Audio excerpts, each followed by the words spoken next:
पालघर मालगाडी अपघाताचा फटका उपनगरीय सेवेला। डहाणू ते विरार लोकल सेवा पूर्णपणे ठप्प। पहाटे कामावरती जाणाऱ्या लोकांचे कमालीचे हाल।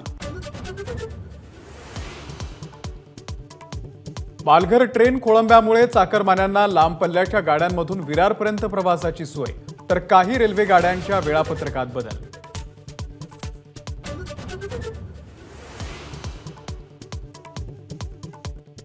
लोकल प्रवाशांसाठी एसटीची पर्यायी व्यवस्था। पालघर बोईसर स्थानकापासून विरारपर्यंत बस।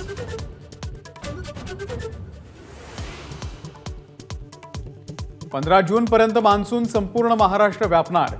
हवामान विभागाचा अंदाज, यावर्षी सरासरीपेक्षा 106% अधिक पावसाची शक्यता। घोटाळ्यांचे जप्त केलेले पैसे गरिबांना वाटणार। 10 वर्षात घोटाळ्यांचे 2200 कोटी रुपये जप्त। निकालाच्या आधी एबीपी नेटवर्कला दिलेल्या मुलाखतीत पंतप्रधान नरेंद्र मोदींची माहिती।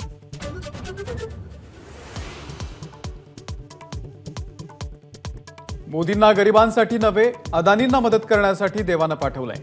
राहुल गांधींचं मोदींवरती शरसंधान।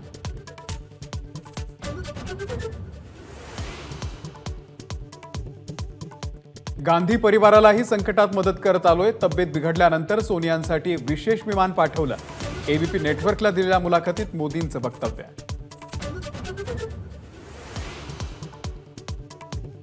ससूनमधल्या ब्लड सॅम्पल फेरफार प्रकरणामध्ये चौकशी समितीच्या अध्यक्षा पल्लवी सापळेच वादात। भ्रष्टाचाराचे आरोप असल्याचं सांगत महाविकास आघाडीच्या नेत्यांनी केला नियुक्तीला विरोध। मुंबई शिक्षक मतदारसंघामधून राष्ट्रवादीकडून शिवाजीराव नलावडे यांना उमेदवारी। राष्ट्रवादीच्या निर्णयानं महायुतीमध्ये वादाची ठिणगी पडण्याची शक्यता।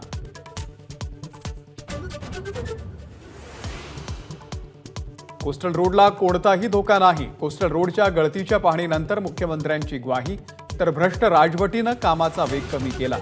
आदित्य ठाकरेंचा हल्लाबोल।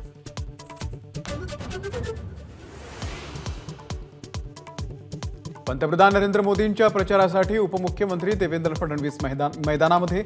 आजपासून फडणवीस वाराणसीच्या दौऱ्यावर। फडणवीसांचा वाराणसीमध्ये रोड शो।